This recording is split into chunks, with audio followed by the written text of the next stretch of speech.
Hello, everyone. It's Monday, July 22nd. This is Liam McMahon. I am a currency strategist here at GlobalFXClub.com. I'm here today with the chart of the day. I want to talk about two pairs that, in my opinion, do not get enough attention. They are the Nordic pairs, the Swedish and Norwegian currencies.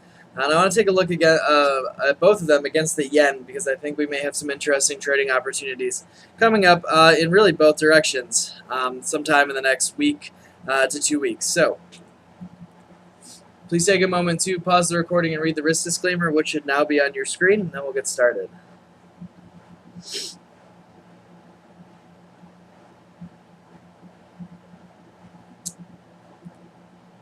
Okay, so we're going to start with the Norwegian krone, NOK. So this is NOK JPY, Norwegian krone, Japanese yen.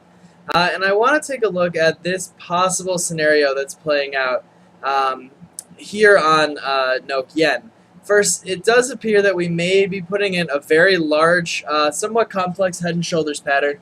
The left shoulder here, a slightly abbreviated head and shoulders pattern forming the head, all right, left head and then an abbreviated right shoulder.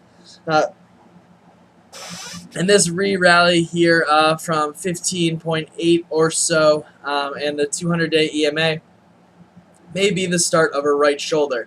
If so, we are encountering the first level of resistance for that right shoulder. That's that 50% fib from the top of the head. That comes in at 16.83. All right, we came up around there right about 2 days ago on the 19th. We started to roll over 2 trading days ago. We started to roll over since then, but really no acceleration yet to the downside. Certainly, you could very easily see a move up towards 17.08. That's that 6.8% fib, and it would correspond nicely with the height of the other, with the larger left shoulder here if this is becoming a large, complex head and shoulders pattern. Should that be the case, the neckline is going to sit right here at this yellow line, let's call it 15.9.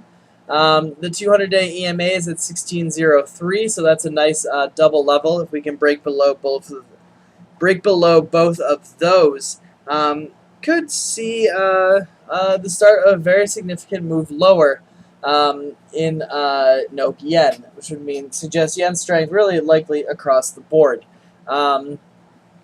There are some fundamental backings for that. Certainly, this is an extensive rally that could use a correction. Secondly, we do have the next round of Prime Minister Shinzo Abe's economic reforms due to start soon. If those start to disappoint markets, we may see some rapid yen appreciation. So there are some fundamental reasons why we may see this. Certainly, also just a crash in the Nikkei could do it, and the Nikkei has been somewhat susceptible to very sudden, large decreases over the past 3 months or so. So it's not out of the realm of possibility that we see a sizable sell-off in the Nikkei, driving all yen pairs lower.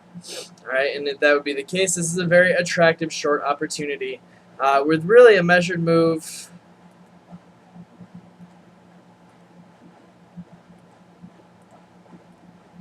Down to about 14.4. All right, so a very sizable move lower.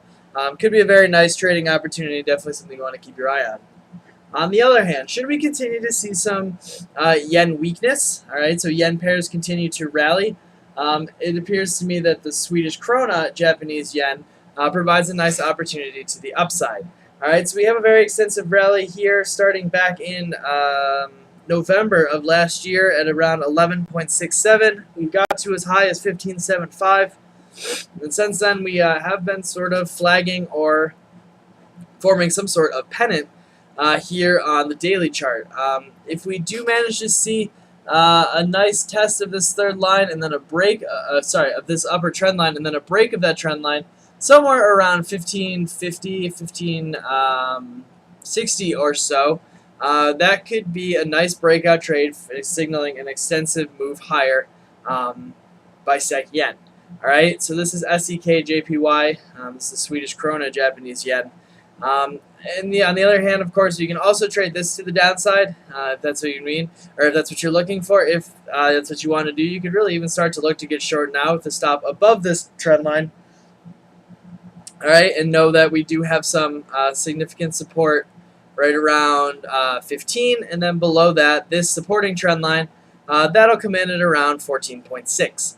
All right, so those are the levels that I would be keeping an eye on here on these two Nordic currencies. I think that they could provide a very interesting opportunity against the yen going forward. It's not they're not pairs that people typically trade.